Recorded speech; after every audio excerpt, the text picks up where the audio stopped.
అందరికీ వందనాలు. పిల్లలు ఎస్ఐబిసి క్లాసులకు చేరవడం ఎంతో ఆనందదాయకం, అలాగే మనకు ఆశీర్వాదకరం కూడా. సో దేవుని సన్నిధిలో కూర్చొని మనం దేవుని గ్రంథంలో ఉన్నటువంటి అంశాలను ప్రతిసారి మనం ధ్యానం చేస్తూ వస్తున్నాం. ఈసారి కూడా మనం తిరిగి కొన్ని విషయాలు దేవుని దాసుల ద్వారా నేర్చుకోబోతున్నాం. ఈ తరగతులలో దేవుని గ్రంథంలో నుండి నిర్గమకాండంలో ఉన్నటువంటి అంశాలను మనం స్టడీ చేయబోతాం.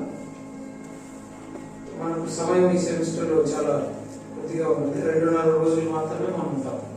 సో మనకు వరుసగా క్లాసులు ఉంటాయి కాబట్టి వరుస క్రమంలో అందులో ఉన్న కొన్ని విషయాలు ధ్యానం చేయడం ద్వారా ఈ పుస్తకాన్ని గురించిన మరింత అవగాహన మనకు వస్తుంది అని భావించి ప్రార్థించి విషయాలను సిద్ధపడడం జరిగింది. కాబట్టి నిర్గమకాండంలో ఉన్నటువంటి వివిధ గ్రంథంలో ఉన్నటువంటి వివిధ విషయాలను మనం క్లుప్తంగా ధ్యానం చేస్తాం. అందులో విశేషంగా మోషే జీవితాన్ని గురించినటువంటి ధ్యానం మనకు సమయం ఉన్నది మనం చేస్తాం. సో ఈ విషయాలు గమనించండి. సో దానికంటే ముందు మనం నిర్గమకాండాన్ని గురించినటువంటి ఒక పరిచయం చూసుకుని తర్వాత అంశంలోని మనం వద్దాం. నిర్గమకాండం యొక్క పరిచయం.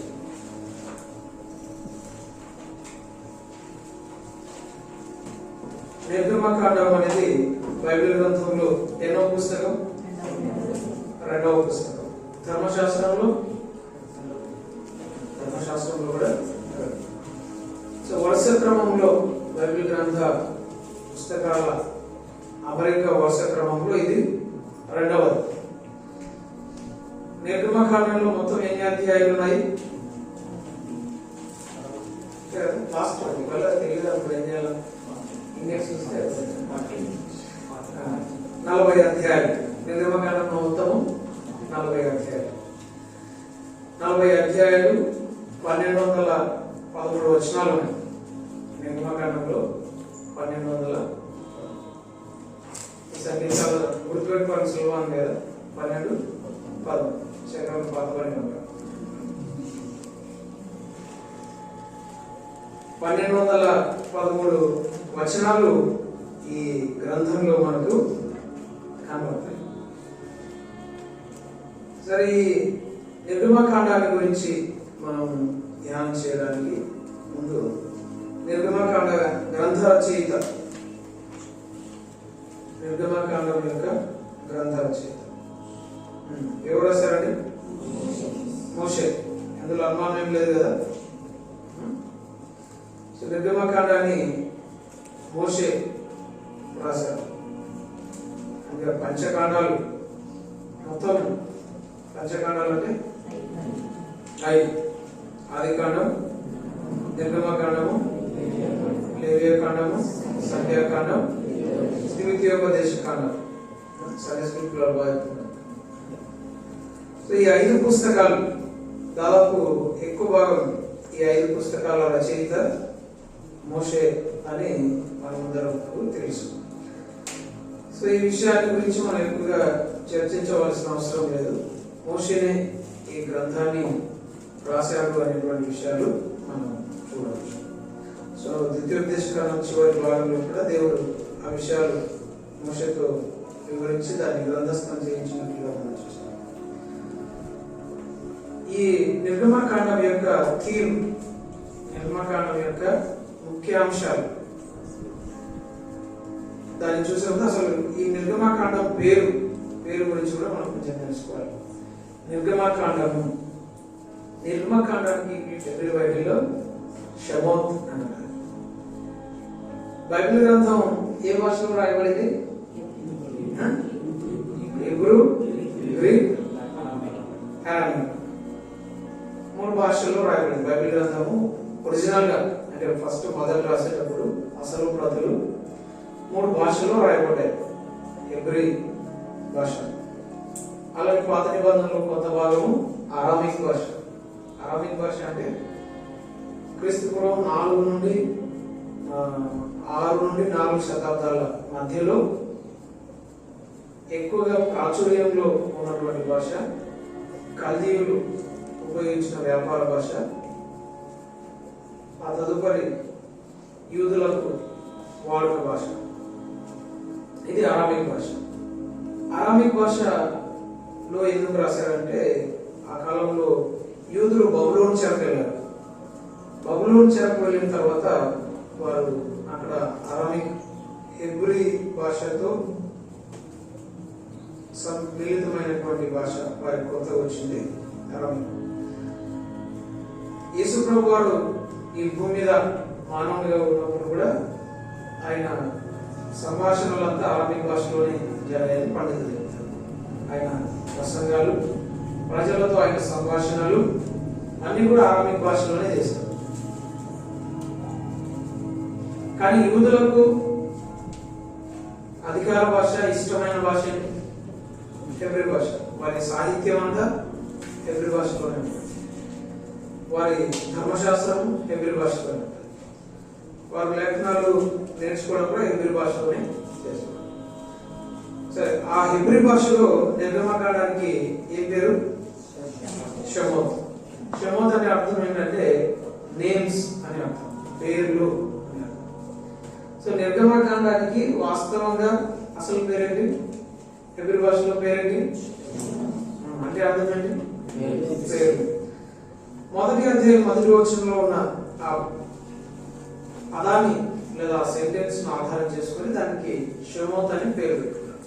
మొదటి అధ్యాయం మొదటి వచనంలో ఉంది, ఐగుప్తులోనికి యాకోబుతో వచ్చిన ఇశ్రాయేలు పేర్లు ఏమనగా అని 12 మంది పేర్లు అక్కడ.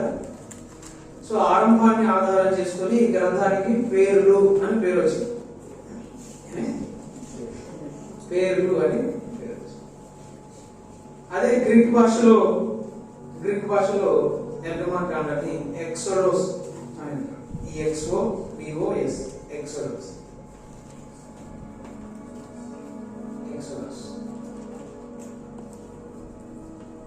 ఎక్సోడస్ అంటే అర్థం ఏంటంటే బ్రింగ్ అవుట్ అని అర్థం. ఎక్సోడస్ అంటే బ్రింగ్ అవుట్ అంటే అర్థం ఏంటి? బయటికి. సో బయటికి వచ్చుట లేదా బయలుదేరి వచ్చుట, బయటికి తీసుకొని రాబట్ట. సో ఇశ్రాయేల్ ప్రజలు వారు ఐగుప్తులో నుండి బయటికి బయలుదేరి వచ్చారు. సో బయటికి వారు బయలుదేరి వచ్చారు కాబట్టి ఆ అంశాన్ని ఆధారం చేసుకుని పుస్తకాన్ని ఆ బయటికి వారు ఎలా బయలుదేరి వచ్చారు, ఐగుప్తులో వారు ఎలా బయలుదేరి వచ్చారు, ఎలా వారు దాస్యం నుండి విముక్తి పొందారు, ఏ విధంగా దాస్యం నుండి విడుదల పొందారు. సో ఆ విషయాలన్నింటినీ ఆధారం చేసుకొని ఆ సారాంశాన్ని బట్టి నిర్గమకాండానికి ఎక్సోడస్ అనే పేరు గ్రీక్ భాషలో పెట్టడం. సో వారు బయలుదేరి వచ్చిన వివరాలు మనకు మొదటి 18వ అధ్యాయంలో కనబడతాయి. ఆ తర్వాత 19వ అధ్యాయం నుండి వారు సీనాయి పర్వతం దగ్గర గడిపిన కాలం మనకు కనబడుతుంది. అలాగే ఈ నిర్గమకాండం అనే పేరు, నిర్గమకాండం తెలుగులో కూడా మనకు నిర్గమకాండం. నిర్గమము అంటే అర్థం ఏంటి? నిర్గమము అంటే నిర్గమం అంటే బయలుదేరడం అని అర్థం, లేదా బయలుదేరుట, వెళ్ళిపోవుట, దాటిపోవుట.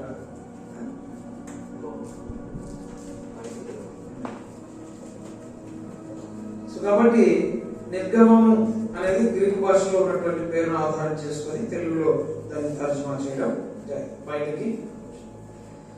సో ఈ పేరు అనేది కొత్త నిబంధనలో దేవుడు చేసిన విమోచన కార్యానికి ఒక ముంగుర్తుగా మనకు కనబడుతుంది. ఈ నిర్గమము కొత్త నిబంధనలో సంఘం, పాత నిబంధనలో నిర్గమం, ఇశ్రాయేల్ ప్రజల నిర్గమము, క్రొత్త నిబంధనలో సంఘం. సంఘము అంటే ఏంటి? తెలుగులో సంఘము అంటాం. సంఘము అంటే జనరల్ అర్థం చెప్పండి. సంఘము అంటే ఒక సమూహము, కొంతమంది ప్రజల సమూహం. కానీ వాస్తవానికి సంఘము అనే పదానికి మూల భాషలో, గ్రీక్ భాషలో వాడబడిన పదం ఎక్లీషియా అనే పదం వాడబడింది. ఎక్లీషియా, సంఘము అంటే ఎక్లీషియా. ఎక్లీషియా అంటే అర్థం ఏంటి? కాల్డ్ అవుట్ అని అర్థం. ఎక్లీషియా అంటే కాల్డ్ అవుట్ అంటే బయటకు పిలువబడిన వారు అని, లేదా పిలువబడిన వారు. ఎక్లీషియా అంటే పిలువబడిన వారు లేదా బయటకు పిలువబడి. ఎక్కడి నుంచి పిలువబడిన వారు? They are called out from the world. లోకంలో నుండి పిలువబడినటువంటి వారు, లోక పాపంలో నుండి పిలువబడిన వారు. సో ఇశ్రాయేల్ ప్రజలు ఐగుప్తులో నుండి బయటికి వచ్చారు. పాపంలో, దాసత్వంలో నుండి వారు బయటకు వచ్చారు. ఫరో బానిసత్వంలో నుండి వారు బయటకు వచ్చారు. అది నిర్గమం మనం కనుగొంటాం. పాత నిబంధనలో ఇశ్రాయేల్ ప్రజల నిర్గమం అనగా వారు బయటికి రావడం, దాసత్వం నుండి బయటికి రావడం, ఐగుప్తులో నుండి బయట. క్రొత్త నిబంధనలో సంఘం లోకంలో నుండి బయటికి రావడం, పాపంలో నుండి పిలువబడినటువంటి, పాపంలో నుండి బయటికి వచ్చినటువంటి. కనుక పాత నిబంధనలో ఈ నిర్గమకాండము అనేది క్రొత్త నిబంధనలో ఉన్నటువంటి సంఘానికి, సంఘ పిలుపుకు ఒక సాదృశ్యంగా మనకు కనబడుతుంది. ఇక తర్వాత ఈ విషయాలను ఉంచుకొని నిర్గమకాండం యొక్క ముఖ్యాంశాలు, థీమ్స్ ఆఫ్ ఎక్సోడస్, నిర్గమకాండం యొక్క మూలాంశం ఏంటి? సారాంశం, నిర్గమకాండం యొక్క ముఖ్యాంశం. What is the theme? What are the themes of Exodus? నిర్గమకాండం యొక్క ముఖ్యాంశం ఏంటి? థీమ్. ఎప్పుడైనా నిర్గమకాండం చదివినప్పుడు నిర్గమకాండం యొక్క థీమ్ అర్థమైందా? సో నిర్గమకాండాన్ని ఎంతమంది చదివారు ఇక్కడ? సరే ఎంతవరకు? ఒకటికంటే ఎక్కువ సార్లు చదివాం. ఒకసారి కొంతమంది చేతులు చదవాలి, ఒకసారి కూడా చదవాలి. నిర్వాక్యాన్ని మనం ఒక వరుస క్రమంలో చదవాలి. అట్లీస్ట్ న్యూ ఇయర్ స్టార్ట్ అయింది, ఇప్పుడు నుండి ఆయన ఆది కాండం మొదలుకొని ప్రకటన గ్రంథం వరకు వరుసగా ప్రతిరోజు కనీసం పొద్దున్న లేస్తేనే ఆ పాడు సెల్ ఫోన్ ఇంట్లో చదువులు, దేవుని వాక్యం బైబిల్ చదువుకొని, సెల్ ఫోన్ మీకు చూడాలనిపిస్తే బైబిల్ ఓపెన్ చేయండి. దాంట్లో లేక పొద్దున్న లేవగానే ఒక అధ్యాయం, రాత్రి పడుకునే ముందు ఒక అధ్యాయం, పొద్దున పాత నిబంధన తర్వాత కొత్త నిబంధన ఎలాగో కనీసం 3 పూటలు తిన్నాము, 2 సార్లు పట్టిందో. మామూలుగా అయితే ఒక సంవత్సరంలో బైబిల్ అయిపోవాలంటే ఒక ప్లాన్ ఏంటంటే రోజు 3 అధ్యాయాలు చదవాలి.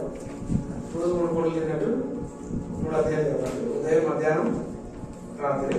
ఆదివారం మాత్రం 5 అధ్యాయాలు చదవాలి. సో అప్పుడు ఒక సంవత్సరానికి బైబిల్ అనేది పూర్తయిపోయింది. సో మనం రక్షణ పడిన తర్వాత ఇన్ని సంవత్సరాలైనా ఇంకా బైబిల్ చదవలేదంటే సిగ్గుచేయలేదు. కాబట్టి దేవుని వాక్యాన్ని మనం చదువుతుంటే కదా అర్థమయ్యేది, అందులో ఉన్న విషయాలు మనకు తెలిసేది. సో మనకు అన్ని డౌట్లే. ఎందుకు డౌట్లు అంటే వాక్యం సరిగ్గా చదువుతూ ఉంటే అన్ని క్లియర్ అయ్యింది. కాబట్టి వాక్యాన్ని చదవడం మనం అలవాటు చేసుకుంటాం, అన్నిటికీ మనం టైం ఇచ్చేస్తాం. అలాగే దేవుని వాక్యాన్ని కూడా టైం ఇచ్చేస్తాం. తద్వారా ఎక్కువగా వాక్యాన్ని గురించి తెలుసుకోవడానికి అవకాశం ఉంటుంది. సో ఇప్పుడు నిర్గమకాండము యొక్క సారాంశాన్ని మనం చూస్తున్నప్పుడు దీన్ని చదివితే మనకు అర్థమయ్యేది ఏంటంటే, నేను నిర్గమకాండం యొక్క సారాంశం ఏమర్థమవుతుంది? విమోచనం. నిర్గమకాండం యొక్క థీమ్ ఏంటి అంటే విమోచనం, రిడెంప్షన్. నిర్గమకాండం యొక్క ప్రధాన అంశం ఏంటంటే, దీని సారాంశం ఏంటంటే విమోచనము.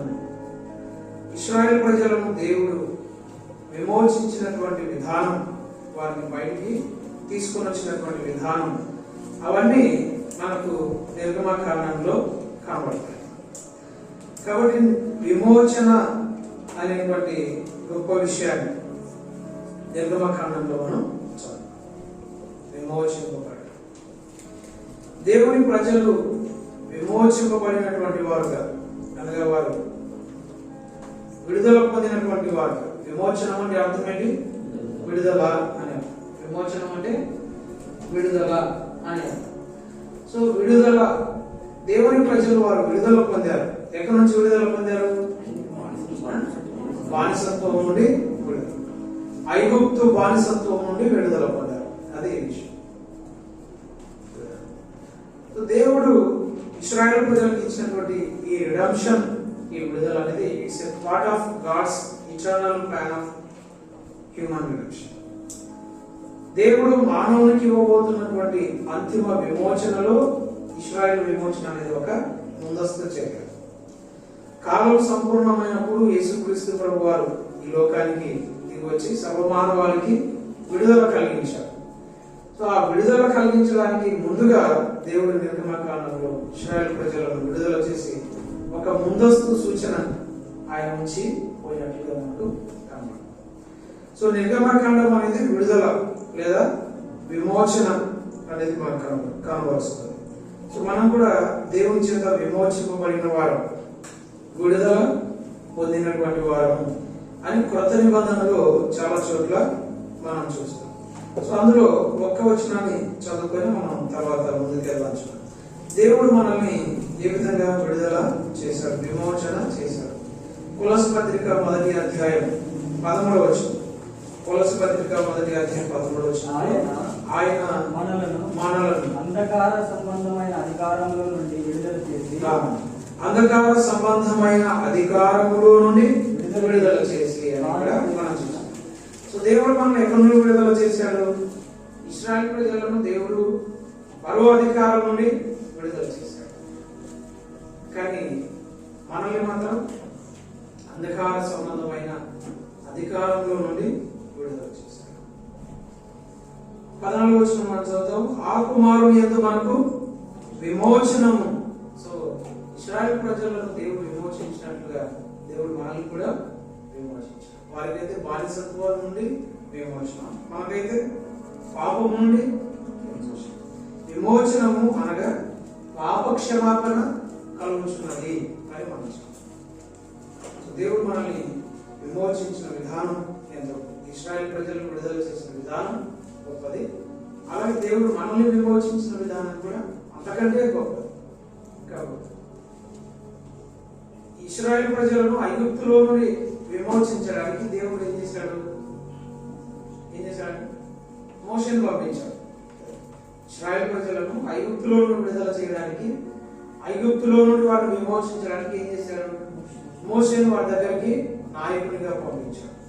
3వ అధ్యాయం 10వ వచనంలో దేవుడు మాట్లాడుతూ, నీవు నా ప్రజల దగ్గరికి వెళ్ళి వారిని ఐగుప్తులో నుండి బయటికి తోడుకొని రావాలను అని నిర్గమ 3:10లో మనం ఐగుప్తులో నుండి తోడుకొని పోవాలి. ఇశ్రాయేలు ప్రజలు ఐగుప్తులో తోడుకొని పోవడానికి మోషేను పంపించాడు. అదే మనల్ని విడిపించడానికి దేవుడే కుమారుడు. దేవుడు, సో కుమారుడైనటువంటి దేవుడే మన కొరకు మన దగ్గరికి ఆయన దిగొచ్చాడు. ఇందాక మనం చూసాక is beyond God and he became among us. He came to be with us. ఆయన మన మధ్యలోనికి వచ్చాడు, మనతో ఉండడానికి వచ్చాడు, మనలో ఉండడానికి వచ్చాడు. సో ఇశ్రాయేలీయుల నిర్గమానికి మన నిర్గమానికి చాలా వ్యత్యాసం. ఇశ్రాయేలు ప్రజలకు నిర్గమం కలిగించడానికి దేవుడు చేసిన కార్యాల కంటే మన నిర్గమం అనగా మన విమోచనం కొరకు దేవుడు చేసిన కార్యాలు ఆయనే మన కొరకు దిగొచ్చు. ఇశ్రాయేలు ప్రజల కొరకు అయితే మోషేను పంపించాడు, కానీ మన కొరకైతే ఆయనే దిగి వచ్చినట్లుగా కాబట్టి పిల్లలు అలాంటి గొప్ప సారాంశం కలిగినటువంటి నిర్గమకాండ గ్రంథం మన విమోచనను మనకు సూచిస్తుంది. ఇందులో రెండవ సారాంశం ఏంటంటే ఇశ్రాయేలు ప్రజలు జాతిగా ఆవిర్భవించారు, నేషన్ హుడ్. మొదటిది రిడెంప్షన్, రెండవది నేషన్ హుడ్ ఆఫ్ ఇజ్రాయెల్. ఇశ్రాయేలు జాతి ఆవిర్భావం లేదా ఇశ్రాయేలు జనాంగ, ఇశ్రాయేలు అనే ఒక దేశం. సో జాతీయత అనేది నిర్గమకాండం యొక్క ముఖ్యాంశం. మొదటిది విమోచనం, రెండవది జాతి. అంతవరకు ఇశ్రాయేల్ ప్రజలు వారు ఒక జాతిగా లేరు. ఎలా ఉన్నారు వారు? బానిసలుగా. ఆది కాండంలో మనం చూస్తే, ఆది కాండంలో మొట్టమొదటి ఐగుప్తుకి వెళ్ళినప్పుడు ఎంతమంది వెళ్ళారు? 70 మంది. 70 మంది ఐగుప్తులోనికి పొట్ట చేత పట్టుకొని వెళ్ళారు. ఈరోజు మనం చాలా కరువు వచ్చింది కదా. వారున్న ప్రాంతంలో, కనాన్ దేశంలో తీవ్రమైనటువంటి కరువు వచ్చింది. సో ఆ కరువు వల్ల ఆహారం ఎక్కువగా ఉన్నటువంటి ఐగుప్తు దేశానికి వచ్చారు. అక్కడ యూసేఫ్ ఉన్నాడు, చాలా ఆహారం పోగు చేసి పెట్టాడు. కాబట్టి దానికోసం వారు వచ్చారు. సో అదంతా దేవుని ప్రణాళికలో ఒక భాగం. మొత్తానికి 70 మందిగా వచ్చినటువంటి ప్రజలు 400 సంవత్సరాలు తిరిగేలోపు ఎంతమంది అయినారు?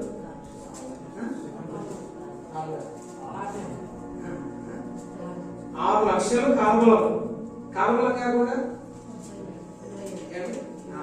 ఇప్పుడున్న జనాభా నియంత్రణ చట్టం లెక్కల ప్రకారం మనం మామూలు మినిమం తెలిసిన లెక్కేస్తే దాదాపు 20 లక్షల మంది. 70 మందిగా వచ్చినటువంటి వారు 400 సంవత్సరాలు తిరిగిలోకి ఎంతమంది అయ్యారు? 20 లక్షల మంది పైగా. అంటే వారు ఎన్ని రెట్లు విస్తరించారో, ఎన్ని రెట్లు వారు అభివృద్ధి చెందారో మనం 70 సంవత్సరాల కాలంలో వారి అభివృద్ధి, వారి విస్తరణ అనేది చాలా గొప్పగా మనకు కనబడుతుంది. అందుకే వారి గురించి మనం చదువుతాం 10వ వచనంలో.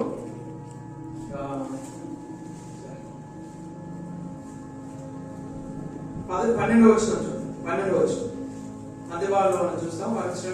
వారు విస్తరించి ప్రబలిరి. ఇశ్రాయేలు ప్రజలు విస్తరించి ప్రబలిరి. కనుక ఇశ్రాయేలు ప్రజల యొక్క విస్తరణ అనేది ఇక్కడ మనకు కనబడుతుంది. అదే 20వ వచనం చూడండి. 20వ వచనం, మొదటి అధ్యాయం 20వ వచనం. ఆ జనము విస్తరించి మిక్కిలి ప్రబలి. సో 12వ వచనంలో వారు విస్తరించి ప్రబలితే, 20వ వచనం వచ్చేసరికి వారు విస్తరించి మిక్కిలి ప్రబలి, వారు ఇంకా ఎక్కువగా ప్రబలినట్లుగా మనం చూస్తాం. ఇశ్రాయేల్ ప్రజల ఎక్స్పాన్షన్, వారి డెవలప్మెంట్, ఒక జనముగా, ఒక జాతిగా ఇశ్రాయేల్ ప్రజలు అభివృద్ధి చెందినటువంటి తీరు అది ఎంతో అమోఘం. ఆ జాతిగా వారు ఆవిర్భవించినటువంటి విధానం నిర్గమకాండంలో మనం చూస్తాం. ఇశ్రాయేల్ ప్రజలు 70 మందిగా వెళ్ళారు, 20 లక్షల పైన జనాంగంగా వెళ్తారు. అయితే అంతవరకు వారు ఒక ప్రజలుగా, అంటే ఒక బానిసలుగా, ఏ గుర్తింపు, ఐడెంటిటీ లేని బానిసలుగా ఐగుప్తు దేశంలో వారు they had no identity. వారికంటూ ఒక జాతీయత, గుర్తింపు లేదు. అలాంటి ప్రజలు నిర్గమకాండంలోకి వచ్చేసరికి వారు ఒక గొప్ప జాతిగా, ఒక గొప్ప జనాంగంగా ఆవిర్భవించారు. గొప్ప జనాంగంగా వారు స్థిరపడ్డారు. ఈ విషయాలు నిర్గమకాండంలో నాకు. So one of the main themes of Exodus is nation. వారు జాతిగా అవతరించడం, జాతిగా ఆవిర్భవించడం అనేది. సో కాబట్టి ఇక్కడ ఇశ్రాయేల్ ప్రజల యొక్క జాతి ఆవిర్భావం మనకు నిర్గమకాండంలో కనబడుతుంది. అది మనకు ఒక పాఠాన్ని నేర్పిస్తుంది. వారు విస్తరించిరి, ఆ తర్వాత విస్తరించి ప్రబలిరి, ఆ తర్వాత వారు విస్తరించి మిక్కిలి ప్రబలెను అనే విషయాలు ఇక్కడ మనం చూస్తాం. సో ఇశ్రాయేల్ ప్రజలు వాస్తవానికి వారు చాలా కఠినమైనటువంటి పరిస్థితులు ఎదుర్కొంటున్నారు. వారి చుట్టూ ప్రతికూల పరిస్థితులు ఉన్నాయి, కష్టాలు, తర్వాత కఠినమైన దాసత్వం, కఠిన సేవ వారికి ఉంది. అలాగే చాలా వరకు వారు జీనోసైడ్కి లోనైపోయారు. మారణకాండ, మూకుమ్మడి మారణకాండ. మగపిల్లలు పుడితే చాలు చంపించేటువంటి ఒక చట్టం వారి మధ్య అమలు. మరి అలాంటి పరిస్థితుల్లో కూడా వారు ఏమయ్యారని వారు విస్తరించి. సో కాబట్టి దేవుని ప్రజల్లో, ఇశ్రాయేలు ప్రజల్లో మనం నేర్చుకునే పాఠం ఏంటంటే, సో పరిస్థితులకు అతీతంగా మనం అభివృద్ధి చెందడం అనేది నేర్చుకోవాలి. we should improve ourselves beyond our circumstances. మన పరిస్థితులకు అతీతంగా, పరిస్థితులు ఎలా ఉన్నా మనం విస్తరించడం, ప్రబలడం అనేది మనం నేర్చుకోవాలి. అభివృద్ధి చెందడం, ప్రాస్పరిటీలోకి, ప్రోగ్రెస్లోనికి రావడం అనేది మనం నేర్చుకోవాలి. ఇశ్రాయేలు ప్రజలు కూడా వాళ్ళు చెప్పుకోవాలంటే చాలా కారణాలు ఉన్నాయి, చాలా సాకులు ఉన్నాయి. ఆ సాకులన్నీ పెట్టుకొని వారు అలాగే ఉండిపోలేదు, కానీ వారు ప్రబలడం, విస్తరించడం అనేది మనకు ఎంతో సవాలు. ఈరోజు వారి పరిస్థితుల్లో మన పరిస్థితులు పెట్టి చూసుకుంటే వారికి ఉన్న కష్టాలు మనకేమీ లేవు, వారికి ఉన్న ఇబ్బందులు లేవు, వారికి ఉన్న శ్రమలు లేవు. అవి లేవు కాబట్టి మనం బాగా సుఖంగా, సంతోషంగా. మరి అలాంటి పరిస్థితులు మనకు లేనప్పుడు మనం ఇంకా బాగా ప్రోగ్రెస్లోనికి రావాలి అనే పాఠం ఇక్కడ మనం నేర్చుకుంటున్నాం. సో వారు విస్తరించి ప్రబలిరి, వారు ఒక దేశముగా ఆవిర్భవించారు, వారు ఒక దేశముగా స్థిరపరచబడ్డారు, జనాంగంగా వారు ఒక జాతిగా స్థిరపరచబడినట్లుగా మనం చూస్తాం. ఆ తర్వాత మనం నిర్గమకాండాన్ని బాగా అర్థం చేసుకోవాలంటే దాన్ని డివైడ్ చేసుకోవాలి. ఏ పుస్తకమైనా లేదా ఏ అంశమైనా మనకు సులభంగా అర్థం కావాలంటే ఏం చేయాలి, దాన్ని మనం డివైడ్ చేసుకోవాలి. అప్పుడు మనం సులభంగా అంశాన్ని నేర్చుకోవడానికి, గుర్తుపెట్టుకోవడానికి వీలు. డివిజన్ లేకుండా అంశాన్ని నేర్చుకోవడం కష్టం, దాన్ని గుర్తుపెట్టుకోవడం కూడా కష్టం. అందుకే ఎప్పుడే కానీ మనం ఏదైనా నేర్చుకునేటప్పుడు డివిజన్ చేసుకోవాలి. ఈవెన్ టీచింగ్ చేసేటప్పుడు కూడా డివిజన్ చేసుకుంటే టీచ్ చేయడానికి, వినడానికి కూడా చాలా సులభంగా ఉంటుంది.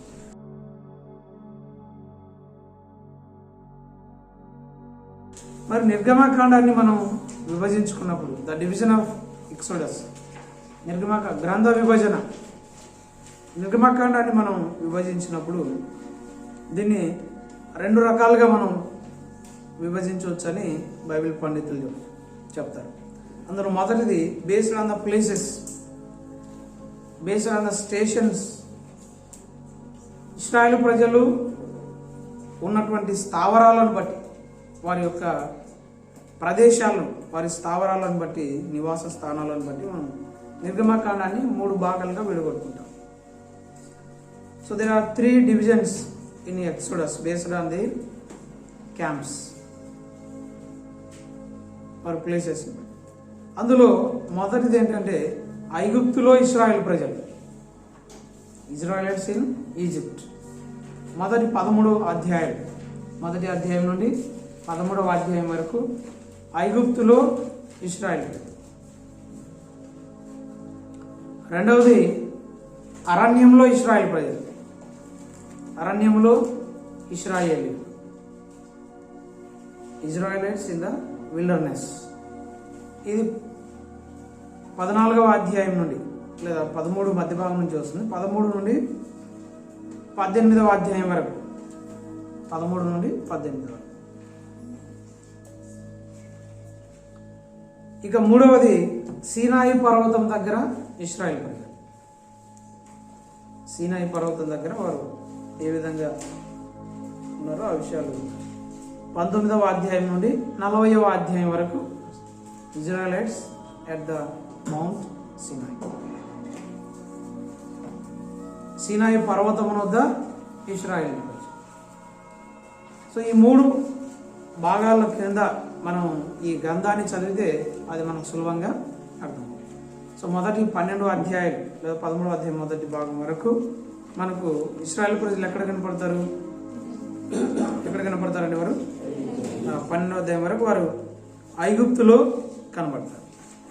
తర్వాత 12వ మధ్య భాగం నుంచి వారు బయలుదేరి వెళ్ళినట్లుగా మనం చూస్తాం. సో ఆ భాగం అంతా వారు ఎక్కడున్నారు? అరణ్యంలో వారు ప్రయాణం చేస్తూ అక్కడ 18వ అధ్యాయం వరకు వారు అరణ్యంలో ప్రయాణం చేస్తూ ఉన్నారు. ఇక తర్వాత 19వ అధ్యాయం నుండి వారు సీనాయి పర్వతం కూడా అరణ్య యాత్రలో ఒక భాగం. కానీ వారు ఈ మొత్తం అధ్యాయాలన్నీ కూడా అక్కడే ఉంటారు. అక్కడ ప్రయాణం అనేది లేదు. వారు ఈ 19వ అధ్యాయం నుండి దాదాపు లాస్ట్ చివరి వరకు 40వ అధ్యాయం వరకు కూడా సీనాయి పర్వతం దగ్గరే ఉంటారు. ఇది వారి ప్లేసెస్ ఉన్నాయి. రెండవ విభజన మనం చెప్పుకోదగ్గది. రెండవ విభజన ఏంటంటే experiences, based on experiences.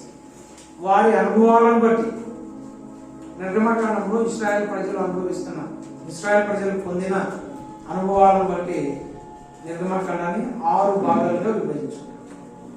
Based on their experiences the book can be divided into 6 parts. ఇది 6 భాగాలుగా విడగొట్టబడుతుంది. మొదటిది విడిపించబడిన ప్రజలు. మొదటి అధ్యాయం నుండి 12వ అధ్యాయం వరకు, మొదటి అధ్యాయం నుండి 12వ అధ్యాయం వరకు విడిపించబడిన ప్రజలు.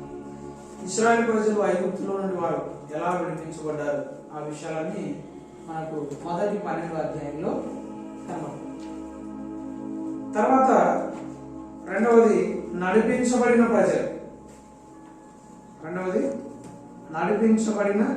ప్రజలు. ఇది 13వ అధ్యాయం 12 మధ్య భాగం నుంచి 18వ అధ్యాయం వరకు వారు అరణ్యంలో యాత్ర జరిగించినటువంటి విషయాలు నడిపించబడిన. నెక్స్ట్ మూడవది నిబంధన నొందిన ప్రజలు. నిబంధన ఇంకా దేవుడు ధర్మశాస్త్రాన్ని ఇచ్చి వారితో నిబంధన చేసినట్లుగా మనం చూస్తాం. ఇది 19వ అధ్యాయం నుండి 24వ అధ్యాయం. మూడవది ఏం చెప్పుకున్నామని నిబంధన నొందిన ప్రజలు 19 నుండి 24. నెక్స్ట్ తర్వాత 25 నుండి 31 వరకు సూచనలు పొందిన ప్రజలు. ప్రత్యక్ష గుడారం గురించి సూచనలు పొందిన ప్రజలు.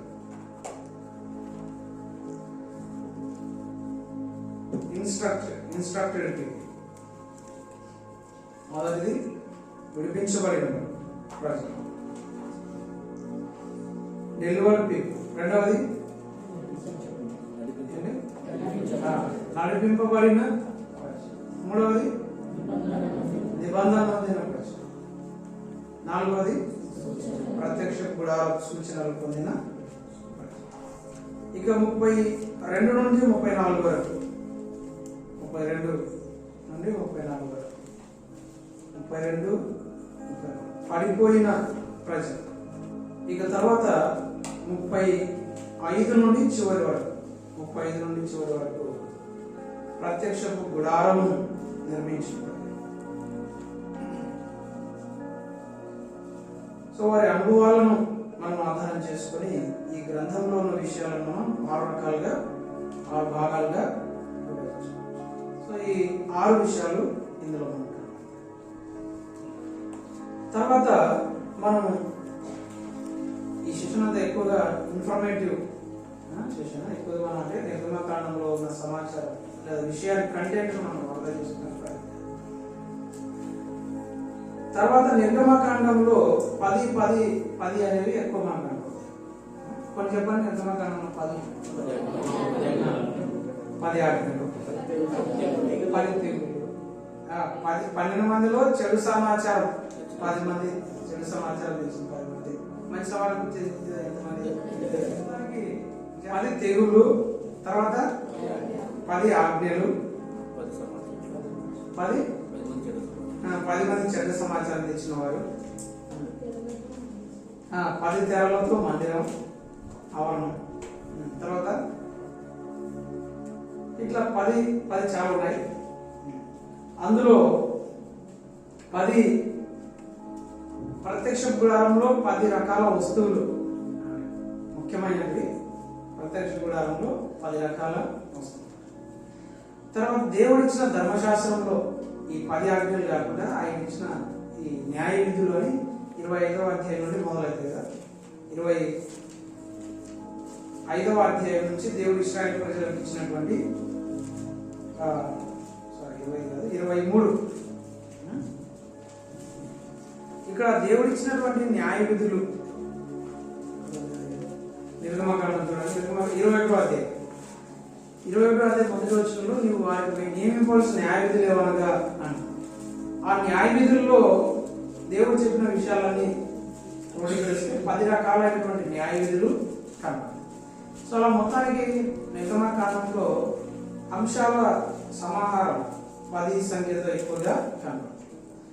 10 అనే సంఖ్యతో ఎక్కువ అంశాలు మనకు కనబడతాయి. సో ఇప్పుడు వాటిలో కొన్ని మనం లిస్ట్ అవుట్ చేద్దాం, ఒక వర్క్ చేద్దాం. నాకు నిద్ర వస్తుంది కదా మనకి. అది చేసిన తర్వాత టీ బ్రేక్ ఉంటుంది. సో టీ బ్రేక్ వెళ్ళేలోపు ఒక చిన్న పని చేద్దాం. ఫస్ట్ ఏంటంటే 10 తెగుళ్ళు లిస్ట్ అవుట్ చేయాలి. నిర్గమకాండంలో గూగుల్లో సెర్చ్ చేయండి. గూగుల్ తల్లి బైబిల్లో 7వ అధ్యాయం నుండి 12వ అధ్యాయం వరకు 10 తెగుళ్ళు ఉంటాయి. నిర్గమకాండం 7వ అధ్యాయం నుండి పోర్షన్ చెప్తున్నాను. నిర్గమకాండం 7వ అధ్యాయం నుంచి 12వ అధ్యాయం వరకు 10 తెగుళ్ళు ఉంటాయి. ఆ 10 తెగుళ్ళ లిస్టు రాయి. 7వ అధ్యాయం 17 నుంచి 24 వరకు మొదటి తెగులు. 8వ అధ్యాయము 8వ అధ్యాయం 2వ వచనం నుండి 8వ అధ్యాయము 2వ వచనం నుండి 15వ వచనం వరకు అది 2వ తెగులు. 8వ అధ్యాయం 16వ వచనం 16 నుండి 20 వరకు లేదా 19 వరకు 16 నుండి 19 వరకు అది 3వ తెగులు.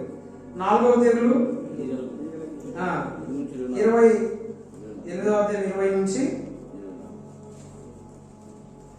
నుంచి లాస్ట్ వరకు 32 వరకు 20 నుంచి 32 వరకు ఇది 4వ తెగులు. ఏమది? ఈగలు. నెక్స్ట్ 9వ అధ్యాయం మొదటి వచనం నుండి 9వ అధ్యాయం మొదటి వచనం నుండి 7వ వచనం వరకు అక్కడ కూడా ఒక తెగులు. 9వ అధ్యాయం మొదటి వచనం నుండి 7వ వచనం పశువులకి మిక్కిలి బాధాకరమైన తెగులు. ఇంకొక మాట చెప్పాలంటే ఐగుప్తుల పశువుల హతం మాట రాసుకోవాలి. పశువుల హతం. నెక్స్ట్ 9వ అధ్యాయం 8వ వచనం నుండి 12వ వచనం వరకు 9వ అధ్యాయం 8వ వచనం నుండి 12వ వచనం పొక్కులు దద్దులు. పొక్కు దద్దులు. నెక్స్ట్ 9వ అధ్యాయం 17వ వచనం నుండి 9వ అధ్యాయం 17వ వచనం నుండి 35వ వచనం వరకు అక్కడ ఒక తెగులు ఉంది. అది రాయండి.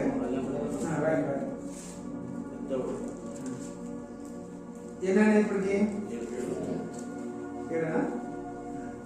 10వ అధ్యాయం 4వ వచనం నుండి 10వ అధ్యాయం 4వ వచనం నుండి 19వ వచనం వరకు 20వ వచనం వరకు 4 నుండి 20 వరకు. నెక్స్ట్ 10వ అధ్యాయం 21 నుండి చివరి వరకు అంటే 29 వరకు. ఏం చీకటి? చిక్కని చీకటి. మామూలు చిమ్మ చీకటి ఉంటాయి కదా, కానీ అది చిక్కని చీకటి. ఇంకా లాస్ట్ది 10వది 12వ అధ్యాయం 29వ వచనం నుండి 36 వరకు.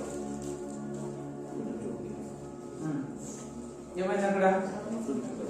ప్రథమ సంతానం తొలి పిల్లల హతం లేదా జ్యేష్ఠ సంతానం హతం. ఐగుప్తుల జ్యేష్ఠ సంతానం. సో 10 అయిపోయినాయి కదా. 10 ఏంటివి? తెగులు. ఆ తర్వాత 20వ అధ్యాయం అయిపోతాం. నిర్గమకాండం 20వ అధ్యాయం. నిర్గమకాండం 20వ అధ్యాయం. సో ఇక్కడ ఏమున్నాయి? 10 ఆజ్ఞలు. సో 10 ఆజ్ఞలు కూడా లిస్ట్ అవుట్ చేద్దాం. ఒక 1 వర్డ్ ఉండాలి మరి. మొత్తం వచనంతా రాయకూడదు. నిర్గమకాండం 20వ అధ్యాయంలో 2వ వచనం నుండి 10వ 17వ వచనం వరకు 10 ఆజ్ఞలు ఉన్నాయి. 10 ఆజ్ఞలు రాయాలి. 1 word or 2 words, మొత్తం ఒక చిన్న ఒక ఫ్రేజ్, 2-3 పదాల ఫ్రేజ్ అని ఉన్నారు. ఫర్ ఎగ్జాంపుల్ ఇప్పుడు ఫస్ట్ ఇది ఏమన్నాడు దేవుడు అక్కడ, నేను తప్ప వేరొక దేవుడు నీకు ఉండకూడదు. పైనుంచి 1-2 వచనం నుంచి మొదలు పెట్టినాడు. మనం ఒక వర్డ్లో ఏం చేయాలి? ఒక వర్డ్ ఏం రాయాలి? నేను తప్ప వేరొక దేవుడు ఉండకూడదు లేదా నేనే దేవుడు ఒకరే. ఇట్లా మీకు ఏదైనా మీరు అవగాహన చేసుకున్నట్టు. తర్వాత 2వది 4 వచనం అండి. ఏం రాయొచ్చు ఒక వర్డ్లో? విగ్రహం చేసుకోకూడదు. నో ఐడల్స్, సింపుల్ గా నో విగ్రహం. అంతే, అట్లా రాయడం తొందర లేదు. మీరు పేరాలు రాసేది. నెక్స్ట్ 3వది దేవుడు నామం వ్యర్థంగా ఉచ్చరించడం. మిగతా తర్వాత చిన్న. ఓకే, సో ఇప్పుడు ఒకసారి అన్ని రివైజ్ చేద్దాం. ఫస్ట్ ఏంటి? వేరొక దేవుడు ఉండకూడదు. నేను తప్ప వేరొక దేవుడు ఉండకూడదు. 2వది విగ్రహం చేసుకోకూడదు. 3వది దేవుని నామం వ్యర్థంగా ఉచ్చరించకూడదు. 4వది విశ్రాంతి దినమును ఆచరించాలి. 5వది తల్లిదండ్రులను సన్మానించాలి. 6వది, 7వది, 8వది, 9వది అబద్ధ సాక్ష్యం పలకడం. 10వది లాస్ట్ది ఇతరులది ఆశింపకూడదు. ఇవి 10 ఆజ్ఞలు. రైట్, ఇవి 10 ఆజ్ఞలు. ఇక తర్వాత ఇక 21వ అధ్యాయంలో న్యాయవిధులు ఉన్నాయి కదా. ఈ న్యాయవిధులు కూడా 10 సెట్లు ఉన్నాయి. అది ఇప్పుడు రాయడం కష్టం కాబట్టి మీకు హోంవర్క్ ఇది. 21వ అధ్యాయం నుండి 23వ అధ్యాయం వరకు ఈ లా చట్టాలు ఉన్నాయి కదా. చట్టాలు 10 రకాల చట్టాలు ఉన్నాయి కదా. అవి తర్వాత మీరు పని చేయండి. 10 రకాల చట్టాలు. తర్వాత నెక్స్ట్ ఏం చెప్తున్నాము? ప్రత్యక్ష గుడారంలో కూడా 10 రకాలైనటువంటి వస్తువులు ఉన్నాయి. సో అందులో మొట్టమొదటి 36వ అధ్యాయంలో చూస్తే 8 నుండి 19 వరకు 36:8 పదం రాయండి. జస్ట్ ఊరికే 36:8లో ఏమున్నాయి? ప్రత్యక్ష గుడారంలో మొదటి భాగం. ఏం కనపడి 36:8లో ఏం కనపడినాయి చెప్పండి.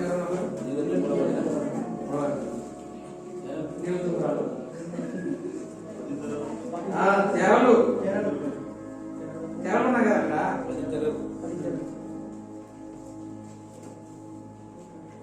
ఫస్ట్ది తెరలు. తర్వాత 36:27 రండి. 27 పాలకలు. 2వది పలకలు. తర్వాత 36:35 రండి.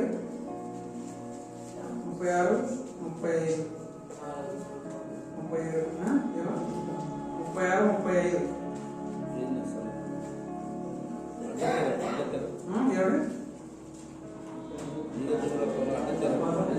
అడ్డతెర. 36:38 వరకు అడ్డతెర గురించి, ఎక్కడెక్కడ ఉన్నాయో అడ్డతెర గురించి. నెక్స్ట్ తర్వాత 37:1 నుంచి 9 వరకు మందసము కర్మపీఠం. రెండు ఒకటే కదా, ఒకదాని మీద మెర్సీ సీట్. తర్వాత 37:10 నుంచి 16. 37:10 నుంచి 16. తర్వాత 37:17. తర్వాత 37:25. 37 ధూపవేదిక. 37:25 ధూపవేదిక. ఎన్నైనా 7. తర్వాత 38:1 నుంచి 7 బలిపీఠం. బలిపీఠం అన్నా నెక్స్ట్ 38:8 గంగాలం.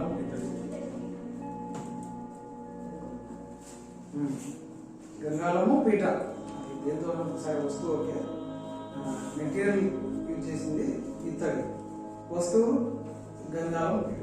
లాస్ట్ది 38:9 ఆవరణం. ఆవరణం అంటే ఏంటి? కాంపౌండ్ వాల్, చుట్టూ కాంపౌండ్ వాల్ కాదు. సో ఇవి ప్రత్యక్ష గుడారంలో ఉన్నటువంటి 10 వస్తువులు. ఆ 10 వస్తువుల గురించి తర్వాత వివరణ మళ్ళీ కింద చదువుకుంటున్నాం. అదే సో ఇవి ప్రత్యక్ష గుడారంలో ఉన్నటువంటి 10 వస్తువులు. సో 10 అనేది ఇట్ సింబాలిజం ఫర్ పర్ఫెక్షన్. 10 అనే సంఖ్య ఇది పరిపూర్ణతకు గుర్తు. సో నిర్గమకాండంలో సాధారణ బైబిల్లో 10 అనే సంఖ్యను పరిపూర్ణత గుర్తుగా వాడతారు. 7 వాడతారు, 10 గురించి కూడా. సో దేవుడు 10 అనేటువంటి సంఖ్య ఒక పర్ఫెక్షన్ వైపు ఇశ్రాయేల్ ప్రజలను నడిపించడం అనేది మనం చూస్తాం. దేవుడు వారికి ఇచ్చిన ఆజ్ఞలు, ఇశ్రాయేల్ ప్రజల కొరకు ఆయన పంపించిన తెగుళ్ళు, తర్వాత ప్రత్యక్ష గుడారంలో ఉన్నటువంటి 10 వస్తువులు, దేవుని చట్టాల్లో ఉన్న 10 ముఖ్యమైన చట్టాలు. సో ఇవన్నీ కూడా ఇశ్రాయేల్ ప్రజలను దేవుడు పర్ఫెక్షన్ వైపు తీసుకుని ఈ లోకంలో ఉన్నప్పుడు మనం అసంపూర్ణులం, అయితే దేవుని వాక్యం దగ్గర మనం పరిపూర్ణంగా వాక్యం ద్వారా మనం పరిపూర్ణం అవ్వడానికి సాగి వెళ్తాము అని మనం చూస్తాం. దేవుడు ఐగుప్తు మీదకి తన పర్ఫెక్ట్ రివెంజ్, పరిపూర్ణ ఉగ్రత తన ప్రజల పక్షాన ఆయనే చేశాడు. తర్వాత వాళ్ళని పరిపూర్ణంగా బయటికి తీసుకొచ్చాడు. పరిపూర్ణమైన ఆజ్ఞలు ఇచ్చి, పరిపూర్ణమైన చట్టాలు వారికి ఏర్పరిచి దేవుని పరిపూర్ణ మందిరంలో ఆయన వారిని నిలబెట్టాడు. సో ఆ విధంగా మన జీవితంలో కూడా దేవుడు ఒక పరిపూర్ణత వైపు నడిపించడానికి ఆయన ఇష్టపడుతున్నాడు. సో ఆ కోవలో మనం దేవుడు మనకు అనుమతించే అన్ని అనుభవాలను మనం స్వీకరించాలి. వాటి ద్వారా దేవుడు మనకి ఇచ్చేటువంటి పరిపూర్ణమైన ఆత్మీయ జీవితంలో మనం. సో ఇక్కడ స్టార్ట్ చేద్దాం. నెక్స్ట్ క్లాస్లో మిగతా విషయాలు.